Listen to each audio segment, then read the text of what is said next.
been a lot made of internet access on mobile devices recently, but to be honest, most phones can't really take advantage of it. If you look at this fairly ordinary phone we've got here, the screen is a bit small and the keyboard is really too small to enter internet addresses comfortably.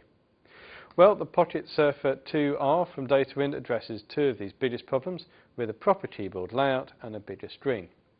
But in fact it was neither of these that caught our attention when we first started using it. Instead, there's this trackpad on the top here. Apparently, according to Datawind, this is the first time that a trackpad has been included on a device this small. And it does work really well. It's much easier to browse the web using a proper cursor that you can click on links and move the screen around. Unfortunately though, having said that, both the screen and the keyboard were a little bit more disappointing. The keyboard isn't actually made up of proper keys, there's a membrane cover over it, and we found that it wasn't that easy to type at. We weren't expecting to touch type obviously, but it could be a lot easier.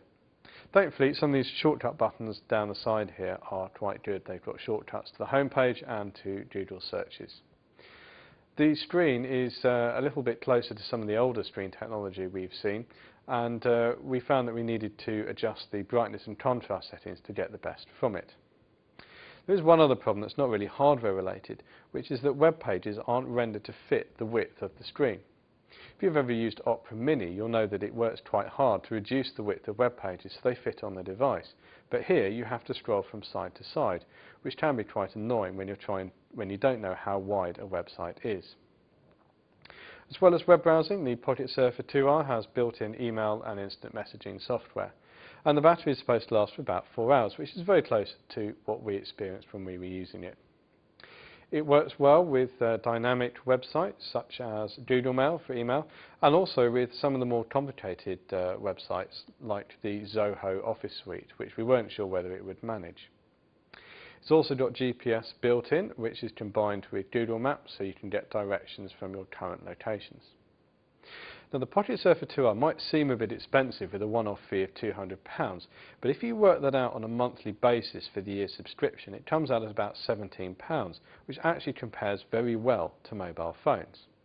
And don't forget, you get this hardware as well. Now, Datawind also provide an immortality plan where for an extra £60 you can get unlimited access for the life of the device. Otherwise, at the end of the first year, you'll find that you need to pay another £40 to get access. Now, that £200, as well as the hardware, gives you 20 hours of web browsing a month. Rather than rely on data transfer amounts, which are quite fiddly and hard to work out how much you've used, Datawind have decided to use time, and this works really well. And there's also a little timer down the side to tell you how long you've been using it in that month. It will work abroad as well. There's a 5 pence per minute surcharge for using it in Europe and America. Now the PocketSurfer2R is good for brief internet access on the move or when you're away from home, but it isn't going to replace a desktop or even a notebook if you want to start writing documents. I started thinking of it as being good for what I call passive internet use, which is where I just want to take news or emails from people while I'm on the move, but don't necessarily want to send them back or create stories myself. And as we said, at this price point, it's actually quite a good deal if you've got no other way of accessing the internet on the move.